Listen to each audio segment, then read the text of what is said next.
Bienvenidos de nuevo a Negocios Televisión. Llega el momento de repasar las noticias más importantes del día de hoy y sobre todo hacernos eco de las últimas horas. Ojo a lo que acaba de suceder en Argentina. Vuelco, sorpresa total en Argentina. Patricia Bullrich, la tercera de las recientes elecciones presidenciales argentinas, acaba de anunciar su apoyo al candidato Javier Milei para el balotaje del 19 de noviembre. Esta decisión ya está teniendo consecuencias, está acelerando la implosión de la coalición social liberal Juntos por el Cambio. La propia Patricia Bullrich ha dicho que con Javier Milei tiene algunas diferencias, que por eso han estado compitiendo, que no las ocultan, pero que la mayoría de los argentinos ha elegido un cambio y que ellos representan parte de ese cambio y por eso tienen la obligación de no ser neutrales. Por esto apoya a Javier Milei. Hay que recordar que en las elecciones del pasado domingo obtuvo el 23,8% de los votos. Milei por su parte tuvo el 30% y Massa el 36,7%. Las cuentas no son exactas, no sería sumar directamente este 30 más el 23,8%, que sí quedaría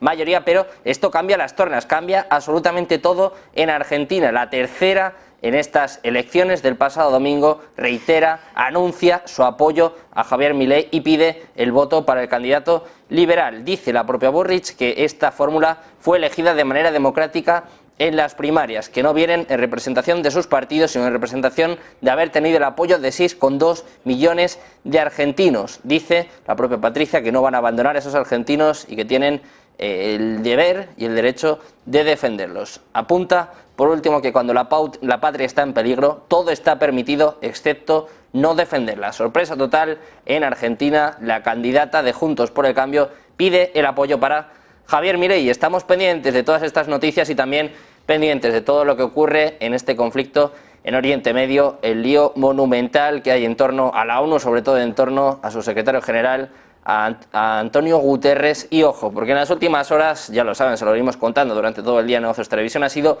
duramente criticado por parte de Israel, pero el propio Guterres se ha declarado hoy como totalmente conmocionado. Dice que la representación ha sido muy sesgada, la representación de sus comentarios ha sido sesgada, según él, sacada de contexto por parte de Israel, y además asegura que no ha justificado los ataques del movimiento islamista palestino. Vamos a escuchar al propio Antonio Guterres.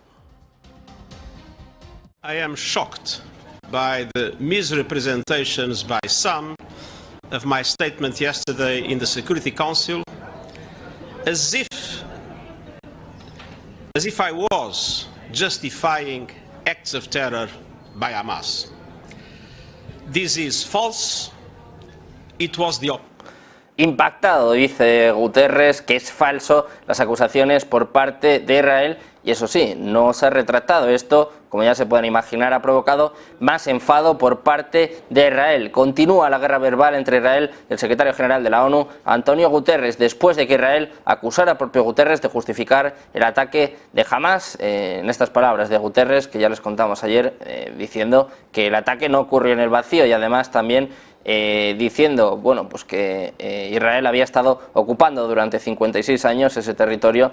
Israel, como se pueden imaginar, sigue desde luego bastante enfadado, más allá de que el propio Guterres no haya querido rectificar, y de hecho el propio embajador de Israel ante la ONU, Gilad Erdan, ha dicho que está insatisfecho con la defensa por parte de Antonio Guterres. Dice que es una vergüenza que no se retracte y que tampoco se disculpe por sus comentarios, y además ha repetido una exigencia que ya emitió en el día de ayer. Ha dicho que Guterres, que el secretario general de la ONU, tiene que dimitir. En palabras, en una declaración, en este caso en las redes sociales, ha dicho el propio Erdan que el secretario general una vez más distorsiona y tuerce la realidad, que ayer ya dijo claramente que la masacre y los asesinatos cometidos por Hamas no ocurrieron en el vacío, y que todo el mundo entiende, y entiende muy bien, que el significado de sus palabras es que Israel es culpable de las acciones de Hamas, o al menos una demostración de comprensión y justificación por parte del secretario general de esta masacre. Y por todo esto, añade el embajador de Israel ante la ONU, que un secretario general que no comprende el asesinato de inocentes no puede tener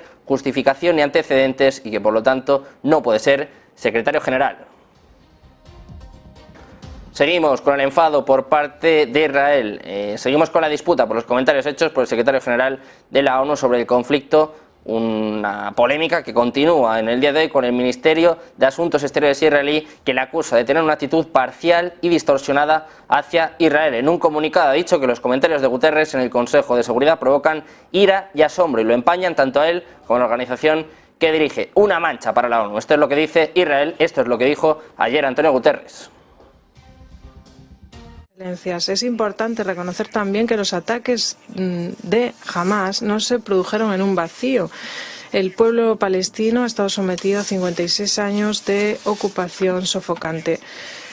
Han visto cómo su tierra es devorada poco a poco por asentamientos, cómo está plagada de violencia, su economía mermada, su población desplazada y sus hogares destruidos.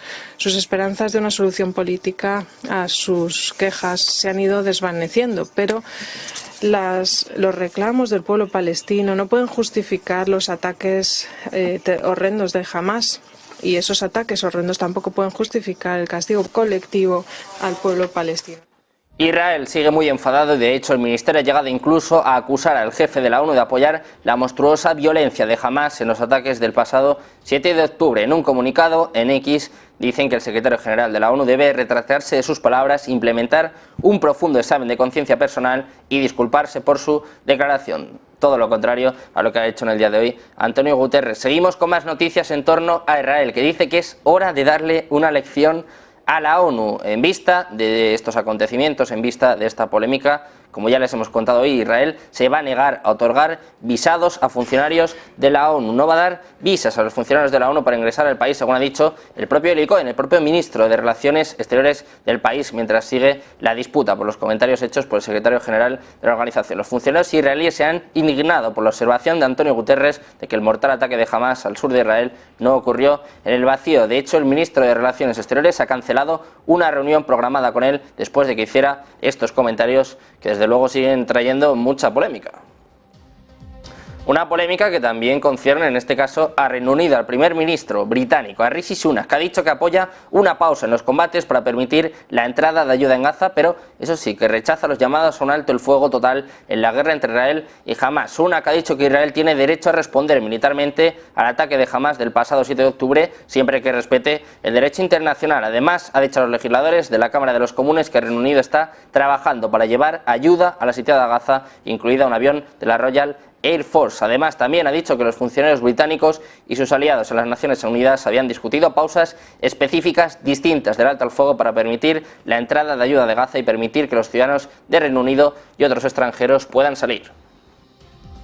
Seguimos con Reino Unido. Un ministro británico ha dicho que el secretario general de la ONU, Antonio Guterres, estaba equivocado y que debería retractarse de sus comentarios sobre el ataque de Hamás si implicaba alguna justificación para la masacre de israelíes. Guterres, como les venimos contando, ha desatado una tormenta diplomática que también, en este caso, repercute a Reino Unido. Y de hecho, a raíz de estos comentarios hechos por parte del jefe de la ONU, también hay declaraciones por parte de ministros británicos que expresan su preocupación por el hecho de que el jefe de la ONU vierta comentarios como diciendo que Israel ha cometido claras violaciones del derecho internacional humanitario. El ministro de Inmigración, Robert Jenrick, ha dicho que Reino Unido no apoyaba la evaluación de Guterres y además también apunta a que no creen que Israel haya violado el derecho internacional. Apunta que existe un claro derecho en el derecho internacional para que una nación se defienda y que eso es precisamente lo que está haciendo Israel. Eso sí, hay división de opiniones, no todos los países están apoyando a Israel en las últimas horas. Alemania se ha desmarcado, considera que la demanda de dimisión de Guterres por parte de Israel no es procedente. El gobierno alemán ha declarado que el secretario general de la ONU, Antonio Guterres, tiene su confianza y que la demanda por parte de Israel para que dimita a raíz de sus comentarios no es procedente. Dice que hay que dar medio paso atrás, que la situación está muy cargada, muy tensa, que a todos les conmociona, pero que no tienen la sensación de que las peticiones de dimisión sean procedentes. Esto es lo que ha dicho Steven Hebestreit, que es el portavoz del canciller Olaf Scholz. Eso sí, no ha querido entrar en los comentarios, en el contenido de las declaraciones por parte de Guterres, pero ante las preguntas de la prensa ha dicho que goza de la confianza del ejecutivo de Scholz y además ha agregado que en estos momentos Alemania se mantiene de forma inquebrantable del lado de Israel, pero que también está a su vez esforzándose por mediar. Seguimos con más noticias de Israel en torno, en este caso, a la ofensiva terrestre, con el primer ministro israelí, como Benjamin Netanyahu, que está planeando posponer la operación ofensiva en la Franja de Gaza porque cree que las fuerzas de defensa israelíes, cree que las FDI no están preparadas. A pesar de la presión política para actuar contra Hamás, Netanyahu siempre ha ido a lo seguro y de hecho es algo escéptico respecto a los planes militares de Israel y cree que necesita más tiempo. Además, el presidente estadounidense Joe Biden también insiste en preparar la operación a fondo para disgusto general de los generales israelíes que están esperando la orden del gobierno. Según se informa, a la administración Biden le preocupa que Israel carezca de objetivos militares alcanzables para sus operaciones en Gaza, lo que lleva a los funcionarios estadounidenses a creer que las FDI todavía no están listas para la incursión terrestre. Además, las FDI, por su parte, creen que deben comenzar su ofensiva terrestre más pronto que tarde para lograr los objetivos declarados por el gobierno. El ejército ha dicho al gobierno que está completamente preparado para una ofensiva terrestre en la franja de Gaza y cree además que puede lograr los objetivos establecidos. Hay más noticias en torno a este retraso de la invasión terrestre en Gaza y también noticias que apuntan a que el motivo detrás de este retraso es la mediación por parte de Estados Unidos. Israel habría aceptado por ahora la solicitud de Estados Unidos para establecer sus defensas aéreas para proteger a las tropas estadounidenses en la región antes de la esperada invasión terrestre de Gaza. El Pentágono está luchando por desplegar casi una docena de sistemas de defensa aérea en la región, incluso para las tropas estadounidenses que sirven en Irak, Siria, Kuwait, Jordania, Arabia Saudí y los Emiratos Árabes Unidos, sobre todo para protegerlas de misiles y cohetes. Hasta ahora, los funcionarios estadounidenses han persuadido a los israelíes para que esperen hasta que estas piezas puedan ser colocadas a finales de esta semana. Israel también está teniendo en cuenta en su planificación el esfuerzo para suministrar ayuda humanitaria a los civiles dentro de Gaza, así como los esfuerzos diplomáticos para liberar a más rehenes retenidos por Hamás. También hay más amenazas, más acusaciones por parte de Irán, que está acusando a Estados Unidos de dirigir el bombardeo israelí contra Gaza. El líder supremo de Irán, el ayatolá Ali Khamenei, ha acusado a Estados Unidos de dirigir los ataques de Israel, los ataques que Israel ha estado llevando a cabo en represalia, en respuesta a los ataques del pasado 7 de octubre. El propio Khamenei ha dicho que Estados Unidos es un claro cómplice de los criminales, que está de alguna manera dirigiendo el crimen que se está cometiendo en Gaza. Dice que las manos de los estadounidenses están manchadas, que todos sepan que en este asunto y en los asuntos futuros la nación palestina sale victoriosa y que el mundo futuro es el mundo de Palestina. Estados Unidos, como ya les hemos ido contando, como ya saben, ha trasladado 2 portaaviones al Mediterráneo Oriental en una medida que, según afirma, tiene como objetivo disuadir a Irán y a Hezbollah del Líbano, ambos aliados de Hamás, de involucrarse en la guerra entre Israel y Hamás. Seguimos con Israel, seguimos con acusaciones. Ahora es Israel el que acusa a Irán de haber ayudado directamente a Hamás en el ataque del 7 de octubre. Hoy mismo el ejército israelí ha acusado a Irán de haber ayudado directamente a Hamás a llevar a cabo este ataque del pasado 7 de octubre, que dejó 1.400 muertos y más de 200 secuestrados. En palabras del portavoz del ejército israelí, Irán ayudó directamente a Hamás antes del ataque con entrenamiento militar, suministro de equipamiento y armas, información de inteligencia y también con fondos. Siguen también las disputas en Israel, siguen las críticas a Benjamin Netanyahu. El ex primer ministro Naftali Bennett ha escrito en X que el gobierno israelí está cometiendo un grave error moral y práctico. Dice que Qatar no es un socio esencial para las operaciones humanitarias y diplomáticas, sino que Qatar es el propio enemigo. Según el propio Bennett, Qatar financia, ayuda y fortalece a la organización terrorista de Hamás y de ISIS. El objetivo declarado de Israel es destruir a Hamás, pero el objetivo de Qatar, según Bennett, es exactamente lo contrario, salvar a Hamás. Estas palabras se producen después de que el jefe de la Asamblea Nacional haya dicho que Qatar se está convirtiendo en un factor esencial e interesado en facilitar las soluciones humanitarias. Precisamente, hablando de Qatar, el ministro de Relaciones Exteriores de Qatar ha dicho en el día de hoy que las negociaciones con Hamás sobre las más de 200 personas que tomó como rehenes siguen en marcha. El jeque Mohammed bin Abdulrahman Al Thani, que también desempeña su papel como primer ministro de Qatar, ha hecho unos comentarios en los que apunta a que, en cuanto a los avances en la negociación de los rehenes, todavía están en curso, pero dice que si comparamos dónde empezamos y dónde nos encontramos ahora, hay algunos avances y que por eso mantienen la esperanza. Apunta que las negociaciones aún están en curso y en cualquier momento, si somos capaces de que las dos partes se lleven bien, veremos algunos avances. Qatar optimista con la liberación de los rehenes. También hay muchos países pidiendo una pausa humanitaria. Naciones Unidas, Estados Unidos y Canadá piden y urgen a una pausa humanitaria en la guerra entre Israel y Hamás para permitir entregas seguras de ayuda a los civiles que carecen de alimentos, agua, medicinas y electricidad en la zona. La presión internacional para que se envíe ayuda sin obstáculos a Gaza aumentó cuando el Ministerio de Salud del territorio costero gobernado por Hamás dijo que los ataques aéreos israelíes habían matado a más de 700 palestinos durante la noche. Estados Unidos está negociando con Israel, Egipto y la ONU para facilitar las entregas de emergencia a Gaza, pero han discutido sobre los procedimientos para inspeccionar la ayuda y los bombardeos en el lado de la frontera con Gaza. Mientras tanto, Estados Unidos sigue sus preparativos. En este caso está llevando a cabo un plan de emergencia, un escenario que significaría que Estados Unidos tendría que evacuar a cientos de miles de ciudadanos, en concreto 600.000 ciudadanos estadounidenses serían evacuados, sobre todo los que se encuentran entre Israel y el Líbano. Los altos funcionarios mantienen este plan en secreto para no crear pánico entre los ciudadanos estadounidenses. Además, existe un temor justificado de que si las fuerzas de defensa de Israel entran en la franja de Gaza, en ese momento el conflicto podría extenderse y podría involucrar a casi todos los países circundantes.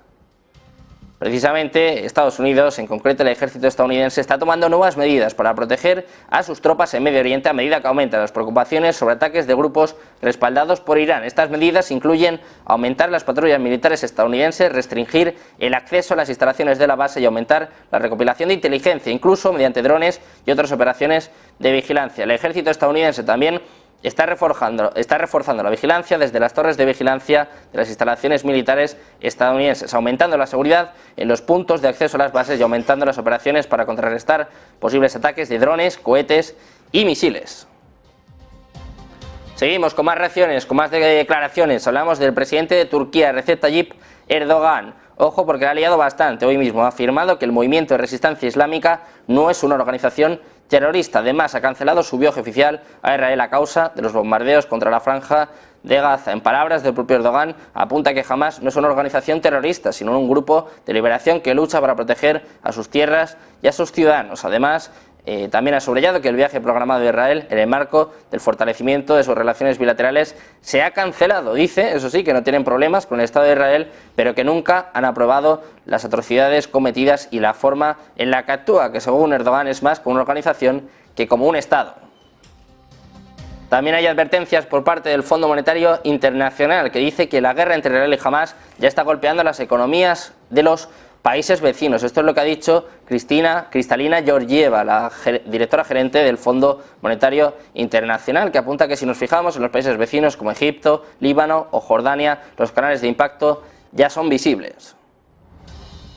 Pasamos a hablar del conflicto entre Rusia y Ucrania. Lejos de la atención pública y de la sangrienta línea de frente, Ucrania y Rusia todavía están hablando. Los países, ahora enemigos jurados, que siguen librando una guerra devastadora, están logrando negociar sobre algunas cuestiones humanitarias fundamentales, como por ejemplo el intercambio de prisioneros de guerra y cadáveres de soldados, el paso de barcos desde los puertos ucranianos del Mar Negro y más recientemente el regreso de niños ucranianos desde Rusia. En algunos casos, Moscú y Kiev utilizan intermediarios como Turquía, Qatar, los Emiratos Árabes Unidos, Arabia Saudí, el Vaticano y el Comité Internacional de la Cruz Roja, pero la mayor parte del trueque en tiempos de guerra se realiza directamente por representantes individuales, incluso en duras y desagradables reuniones cara a cara en la frontera entre Ucrania y Rusia y en Estambul, así como en llamadas telefónicas, según apuntan algunos funcionarios ucranianos que están directamente involucrados en estas conversaciones.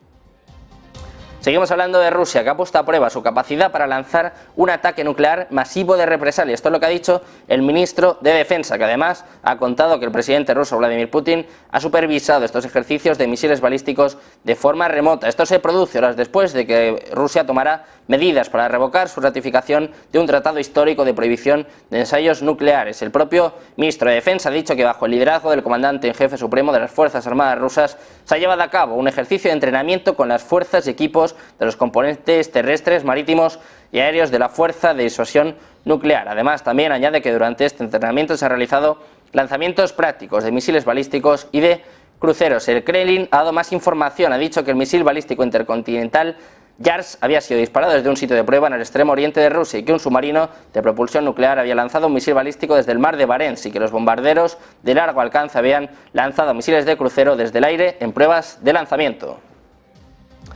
Seguimos con más noticias en torno a Rusia, que ha dicho que no está preocupada por el hecho de que China aumente las capacidades de su arsenal nuclear. Destaca la asociación estratégica avanzada de Moscú con Beijing y el derecho soberano de China a garantizar su propia seguridad. China ha lanzado sus primeros submarinos guiados de propulsión nuclear, según el último informe del Pentágono sobre el ejército chino, dándole opciones de ataque terrestre y marítimo que alguna vez fueron competencia exclusiva de los buques estadounidenses y rusos.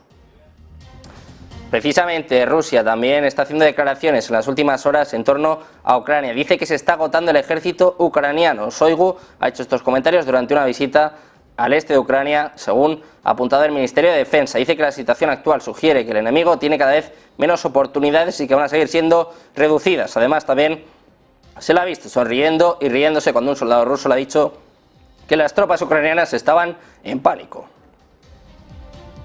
Conectamos ahora con nuestra compañera. No puedo.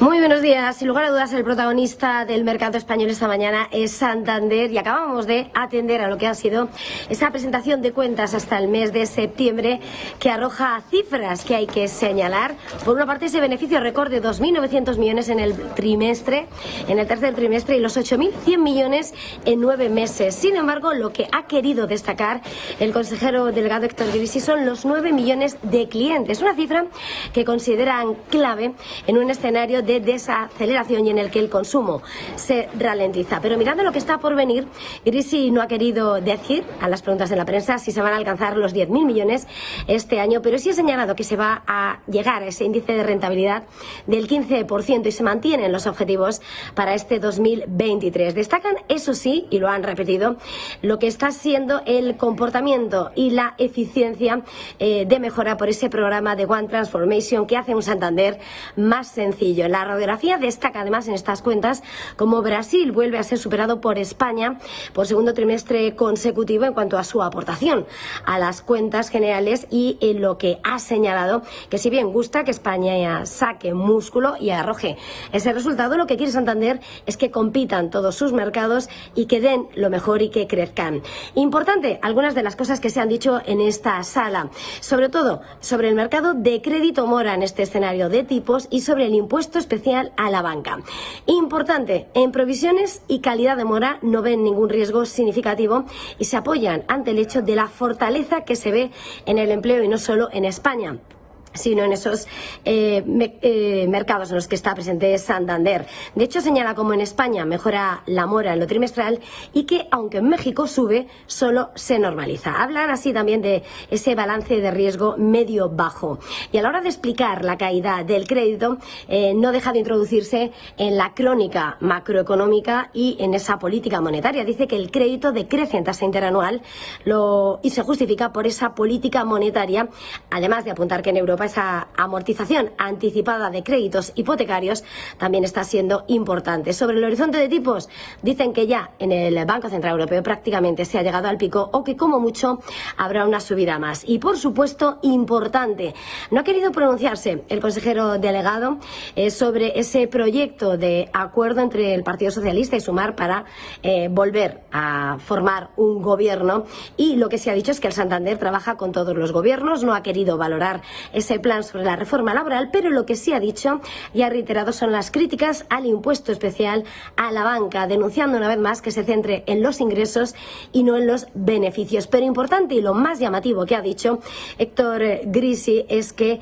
no hay lugar a dudas que el impuesto al ingreso inevitablemente inhibe el crédito y que si bien en este momento estamos en una parte del ciclo alto, no se ve un impacto significativo, pero evidentemente dice que si cae, que si el ciclo en el que nos encontramos cae es bajo, entonces ese impuesto a la banca sí golpeará al crédito. Mi compañera Eva, que ha salido al rescate. Mientras seguimos con más noticias, hablamos ahora de China, que está dispuesta a cooperar con Estados Unidos y a resolver sus diferencias. El presidente chino Xi Jinping ha dicho que está dispuesto a cooperar con Estados Unidos mientras ambas partes gestionan sus diferencias y trabajan juntas para responder a los desafíos globales. Dice que Estados Unidos y China puedan o no establecer la forma correcta de llevarse bien, serían cruciales para el mundo. Esto es lo que ha dicho en una carta entregada en una cena anual del Comité Nacional de Relaciones entre Estados Unidos y China con sede en Nueva York. El viaje del jueves al sábado del máximo diplomático chino será el compromiso personal de más alto nivel antes de la esperada reunión entre el presidente estadounidense Joe Biden y Xi en San Francisco. Y terminamos con una noticia de los BRICS, que están lanzando BRICSplay. Es una plataforma de liquidación financiera para uso de los países miembros. El método de pago está en desarrollo desde 2019. Se presentó en una conferencia de la aplicación de pago de los BRICS y en un vídeo, de hecho, se mostraba una botella de vino sudafricano comprada en una tienda de Moscú utilizando precisamente la aplicación móvil